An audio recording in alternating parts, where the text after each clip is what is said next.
नमस्ते। आज हम एक बहुत ही अद्भुत कहानी में उतरने वाले हैं। एक ऐसी कहानी जो हमें सिखाती है कि विश्वास और सच्ची श्रद्धा का आखिर मतलब क्या होता है।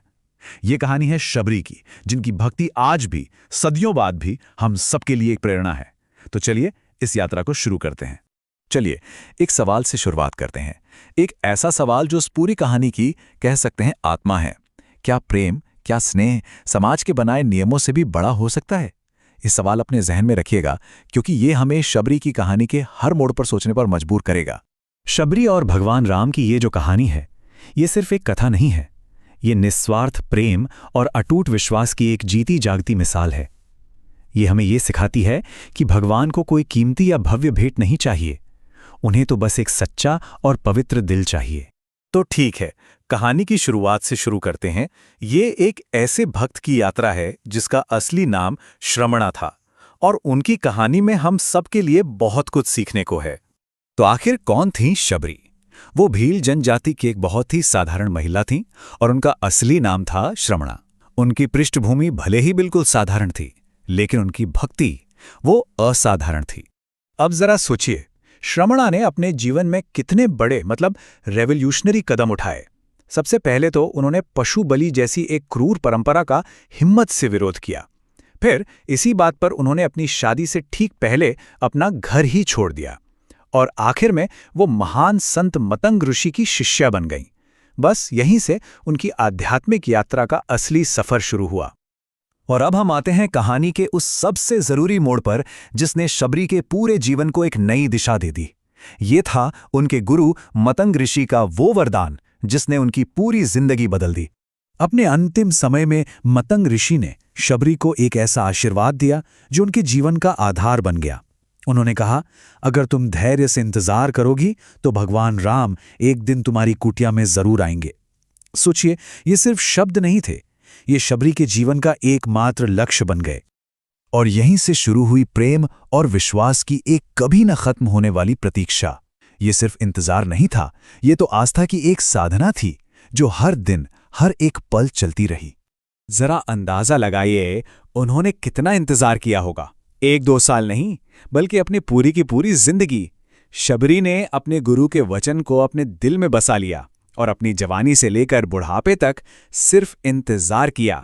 उनका हर दिन का बस एक ही काम था, एक ही धुन थी, जंगल जाना और भगवान राम के लिए सबसे मीठे, सबसे रसीले बेर चुनकर लाना।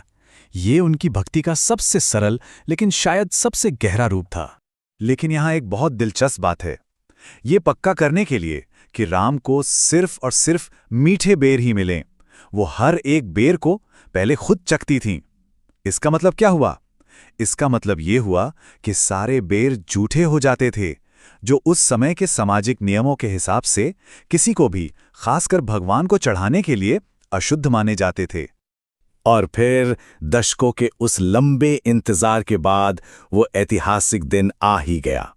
शबरी के अटूट विश्वास को आखिरकार उसका फल मिला। भगवान राम सच में उनकी कुटिया में आए। हुआ यूं कि सीता माता की खोज में भगवान राम और लक्ष्मण जंगल में भटकते भटकते शबरी की उसी छोटी सी कुटिया तक आ पहुंचे, जहां वो न जाने कितने ही सालों से उनकी राह देख रही थीं।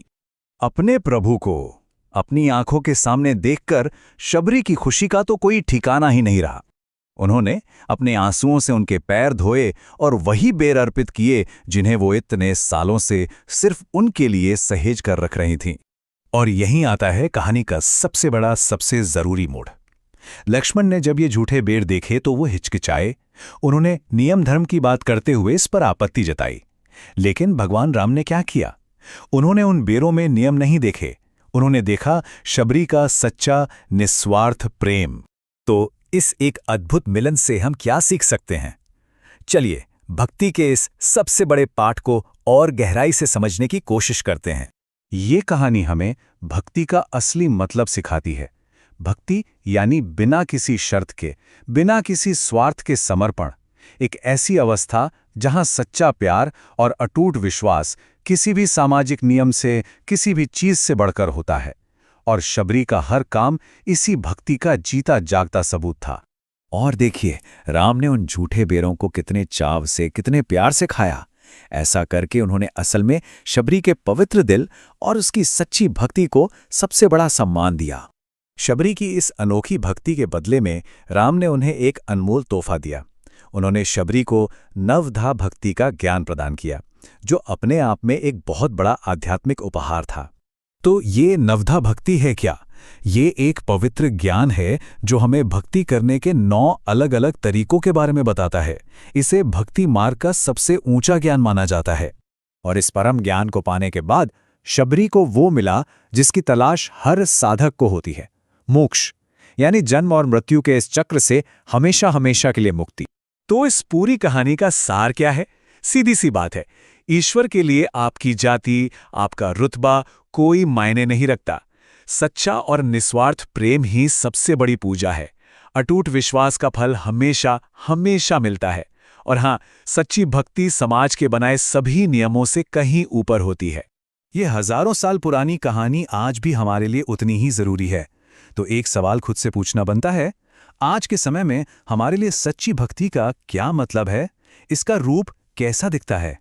बस इसी सवाल के साथ मैं आपको छोड़ के जाता हूं। विचार जरूर कीजिएगा।